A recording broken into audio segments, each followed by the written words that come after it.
Assalamu alaikum, my name's Karim, and today I'm going to blow your mind. I'm going to shatter your brain. I will reveal something to you so earth-shaking, so spectacular, that you will walk away from this experience changed. Yes, that is what I've just said, and I have the stuff to back it up.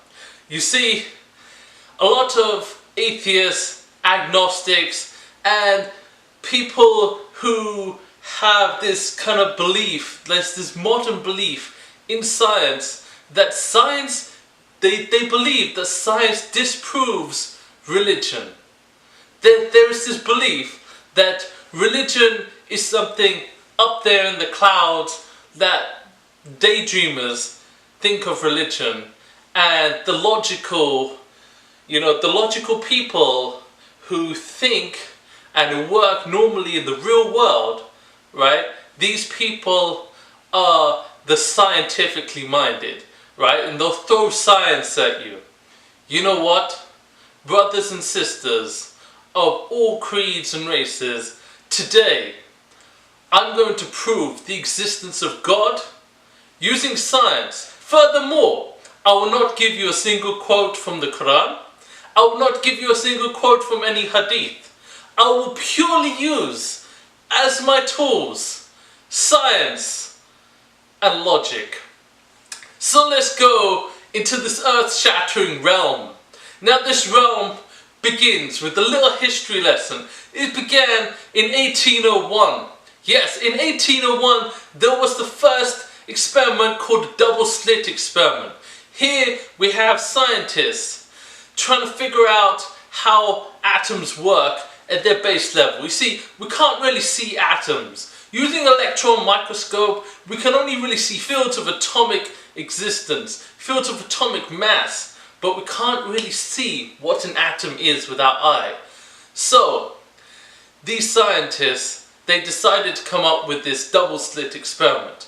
Now, they didn't really understand the results, so let's fast forward to 1921. 1921 is when stuff really got interesting. You know, science was at the cutting edge at that time. Quantum physics was just emerging as a field.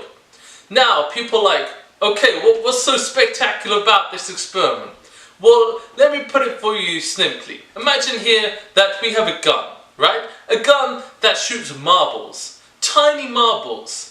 And you have this gun, and in front of you is a barrier. But in the barrier there's a tiny slit, a tiny groove. And you shoot the marbles into the barrier. And behind it there's a wall. And obviously there'll be some marbles that hit the barrier and bounce off. And some marbles that go through the slit and they'll get embedded in the wall behind. And obviously the ones that go through will form a line on the other side. Not a problem, eh? You think, well, that's logical. If you shoot things at a wall, the ones that go through the hole, they will make a line on the other side. This is a logical conclusion. But hey, why don't we double things up? Let's put two slits in that barrier. Let's put two slits in that barrier and have this marble gun just shooting randomly. So some marbles will hit the barrier and bounce off, and some marbles will go through the hole and form two lines of marbles embedded in the wall behind the barrier. And you would do such an experiment and you'll find 100% of the time you'll find two lines of marbles embedded in the walls. Well, let's think of it in atomic level. Electrons. Electrons are tiny particle, a tiny part of atomic mass. So think of them as really small marbles that we can't see. But we can see their effect. So we set up a similar double slit experiment. We have one slit to begin with. We have the electron gun. It's going to shoot a beam of electrons, right? Imagine a stream of tons of little marbles. And we have behind a wall with a kind of sheet on it that can pick up where the electrons make it through the slit. So again, we fire our beam of electrons through this slit, and on the other side, what do we get? We get a white line where the electrons have gone through the slit and landed on the wall behind. That's normal. Most people would think this is logical, just like the marbles we just talked about. So, let's take it one step further. We're going to double this up and give it 2 slits. We're going to fire this beam of electrons into the 2 slits. Now, this is where things get weird. You see, when you fire electrons, which are tiny bits of atomic mass, into this barrier with 2 slits, so obviously some of the electrons bounce off, but some go through. And you'd expect there to be 2 lines on the other side. No. You see, on the other side, you get an interference pattern. The scientists are like, what the hell is this? And the scientists know. The scientists know that an interference pattern only comes from waves. What are waves? Well, basically imagine that you have a barrier with 2 slits and it is submerged in water.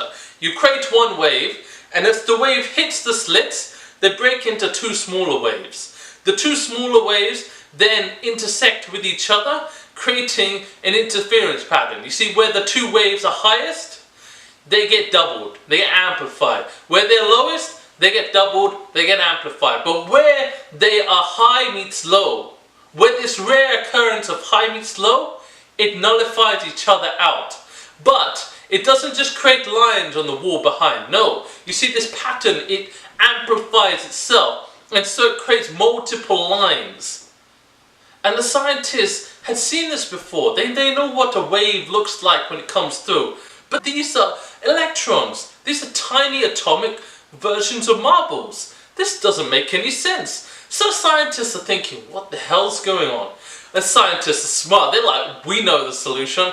Somehow the electrons are bouncing off each other. So what we're going to do? We're going to beat the system. We're going to fire them one by one. So they set it up. It fires 1 electron at a time.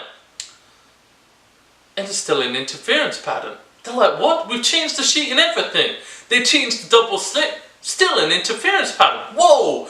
The scientists are confused. They're like, okay, well, the atoms are not bouncing, the electrons are not bouncing off each other. They can't be bouncing off themselves, because that wouldn't make any sense. You can't bounce off yourself. You are yourself. So somehow, these tiny electrons were acting like waves. What does that mean for the non-scientifically initiated?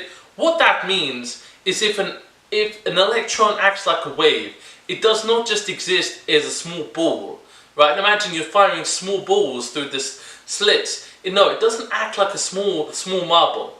No, instead it acts like a wave of energy. A wave of energy that moves. Now the way energy moves is it moves simultaneously. Imagine like the entire universe is an ocean. A wave is just a wave in that ocean. It's still part of the entire ocean. So instead of just being a little bit, like a little marble, it acts as a wave which is part of the greater universe. Scientists are puzzled by this. So they think, you know what? We're going to beat the system. We're going to put a measuring device next to one of the slits. That way we can figure out whichever one the particle's going through, it will basically trigger the mechanism. If it goes through the right slit where the mechanism is, it'll trigger it. And if it goes through the left slit, then obviously we know it hasn't gone through the right slit, so therefore we'll know as well which one it's gone through. By process of elimination, they decide to set up a measuring device. They replace the screen at the back, fresh screen, fresh barrier, fresh measuring device. They start the gun up again. It starts firing these electrons, and 2 streams. They're like, what?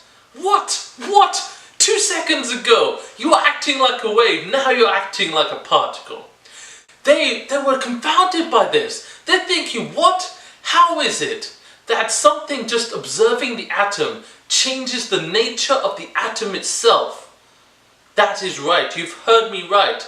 We've known for almost 100 years that observing the atoms changes the nature of the atoms itself. It changes it from a wave, which is potential energy that exists everywhere throughout the universe, to a particle, which is solid stuff. Particles that ground under my feet. Particles me. Particles, everything around you, the sun, the building, the beach, everything in the universe that you interact with, that you see, that you hear, is a particle. Otherwise, if it was a wave, you would not be able to interact with it, because it would exist simultaneously throughout all points in the universe. So what does this mean from a viewpoint of science? Scientists have discovered that the universe cannot exist without the existence of an observer. The universe would not even be able to exist without the existence of an observer in order to make the atoms exist. So what does that mean? Well, scientists, you see, that there's a thing in the community where they don't like to study certain things further because they get a feeling that this is something which Einstein considered spooky. It is something which is unnatural to what scientists consider normal. These things, scientists don't like to further study them because it is considered weird and quasi-science. But this is something we know for truth. This is something that we scientifically know 100% of the time, that atoms can't physically exist without an observer to observe them. Otherwise they just exist as potential energy. Now, I've just thrown a lot of words at you, and a lot of people are like, Abdul, I barely got through school. I don't know what you're saying. You know, you're just throwing stuff at me. You talk with a nice accent and all, but I just don't know what you're saying. Okay. Let me simplify for you. Think back to the beginning of the universe. Now, the beginning of the universe, we have what scientists call the Big Bang. But before then, we had a cluster of everything all smushed together. Wait. Everything smushed together? What, everything implies atoms? Wait, there was no life at that point.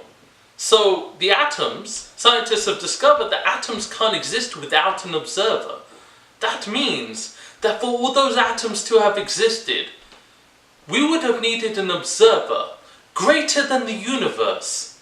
In order to observe the universe, in order for the atoms in the universe to even exist in the first place. Secondarily, when the universe expanded in the event known as the Big Bang, we still needed an observer greater than the universe with a mind that was beyond the universe to observe the atoms in the universe in order for stars to form, in order for planets to form, in order for the elements on our earth to form.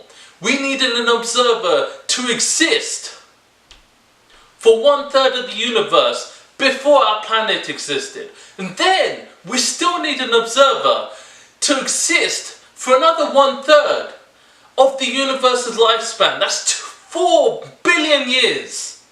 There needed to be an observer greater than the universe in order for life to exist on the planet. Now, think about that. That proves 100% that the universe cannot exist without God.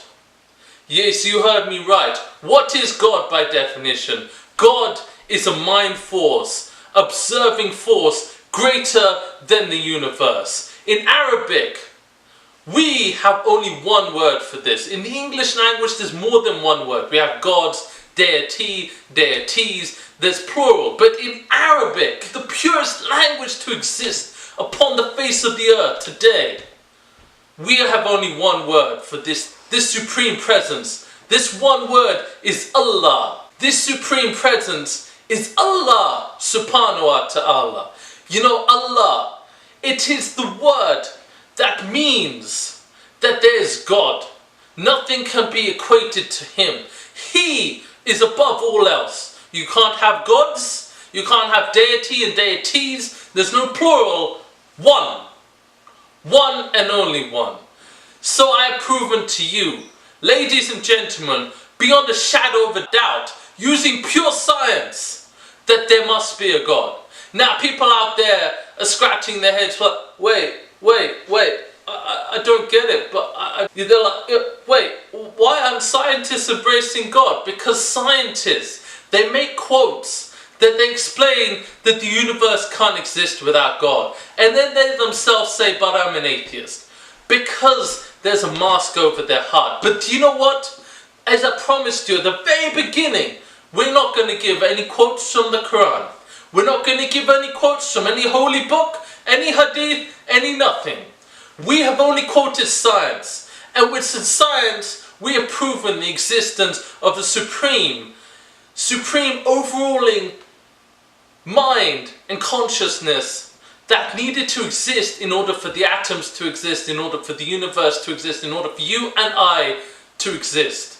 We cannot exist without God. This is proven by science, and if you want to know why Islam is the true religion, I can prove this to you with other science. Join me in another episode of the Science of Islam. Join me, and I will bring you to the goodness, I'll bring you to the light that is Islam. Remember Allah subhanahu wa ta'ala and come to goodness.